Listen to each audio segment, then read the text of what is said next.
சிம்பிளாக ஈஸியாக 10 நிமிஷத்தில் முட்டைக்கோஸில் நம்ம கூட்டு பண்ண போகிறோம். முட்டைக்கோஸ் சாப்பிடாத குழந்தைகளுக்கு இது வந்து ரொம்ப பர்ஃபெக்டாக இருக்கும். ப்ரோட்டீன் ரிச் ஆனதுன்னு சொல்லலாம். இதுக்கு பாசிப்பருப்பு 1/4 கப் எடுத்துகிட்டு நல்லா வாஷ் பண்ணிக்கணும். இது வந்து பார்த்திங்கன்னா ஊற வைக்கணும்னு அவசியம் இல்லை. தேவைப்பட்ட 10 நிமிஷம் நீங்கள் ஊற வைக்கலாம், ஒன்றும் பிரச்சனையும் இல்லை.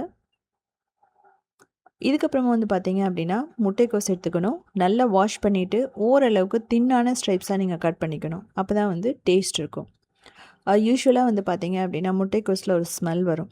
ஆனால் வந்து இப்படி செய்யும்போது அந்த ஸ்மெல் இருக்காது. இது ரைஸ், அதுக்கப்புறம் சிறுதானியம், சப்பாத்தி, பூரி, இடியாப்பம், இட்லி, தோசை எல்லாத்துக்குமே வந்து ரொம்ப சூப்பராக இருக்கும்.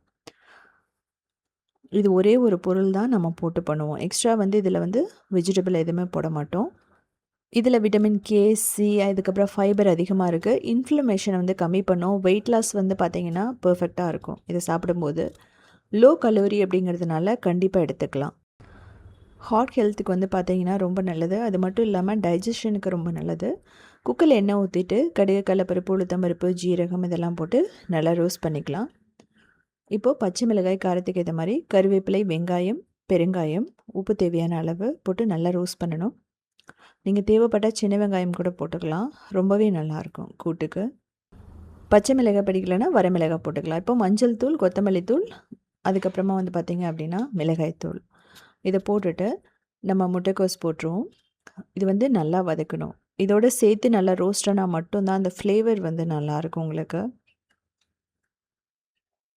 ஸோ நீங்கள் தேவைப்பட்டால் தால் இல்லாமல் நீங்கள் பிக்கிள் கூட யூஸ் பண்ணலாம். நம்ம டேஸ்ட் வந்து எப்படி இருக்கும் அப்படின்னா அந்த கிம்ச்சி மாதிரி இருக்கும் உங்களுக்கு. தயிர் சாதத்துக்கெல்லாம் எடுத்துக்கும் போது ரொம்பவே நல்லாயிருக்கும். ஸோ இப்போ பாசிப்பருப்பு அதை நம்ம போட்டுரும். இன்கேஸ் நீங்கள் பாசி பயிறு இருந்தனாலும் போடலாம். தேவைப்பட்டால் நீங்கள் துவரம்பருப்பு, கடலைப்பருப்பு இதுலேயுமே வந்து நீங்கள் இந்த ரெசிபி பண்ணலாம். ஸோ மூடி 2லேருந்து 3 விசில் அவ்வளோதான். நல்லா பஞ்சு போல் ரெடி ஆகிடும். ஸோ லைட்டாக கூட்டு அப்படிங்கிறதுனால தண்ணி இருக்கிற மாதிரி இருக்கும். ஒரு 2 நிமிஷம் விட்டுட்டிங்க அப்படின்னா நல்லா அப்சர்வ் பண்ணிக்கும். இப்போ வந்து இதில் தேங்காய் போடணும். ஒரு 1/4 கப் தேங்காய் போட்டு நல்லா மிக்ஸ் பண்ணிவிடுங்க. தேங்காய் வந்து நீங்கள் அரைச்சும் போடலாம். ஸோ அவ்வளோதான், சூப்பராக ரெடி ஆகிடுச்சு. இது வந்து பிகினர்ஸ், பேச்சுலர்ஸ் எல்லாத்துக்குமே ரொம்ப ஈஸியான ரெசிபி. இதே மாதிரி சிம்பிளான யூனிக்கான ரெசிபிஸ் வேணும்னா நீங்கள் உத்தமி கிச்சனை ஃபாலோ பண்ணலாம். க்ரியேட்டிவ் வேர்ல்டுன்னு இன்னொரு சேனல் இருக்குது. அதுலேயுமே 2000 ரெசிபிஸ் இருக்குது. அது மட்டும் இல்லாமல் சவுத் இண்டியன் ஃபுட்ஸ்.inங்கிற வெப்சைட்டை 19 இயர்ஸாக ரன் பண்ணுறோம். அதுலேயுமே 8000 ரெசிபிஸ் இருக்குது. அது எல்லாமே வந்து பார்த்திங்கன்னா சிம்பிளான வெஜிடேரியன் ரெசிபிஸ் தான். இது வந்து கொங்கு நாடு கிராமத்து ஸ்டைலில் பண்ணியிருக்கோம்.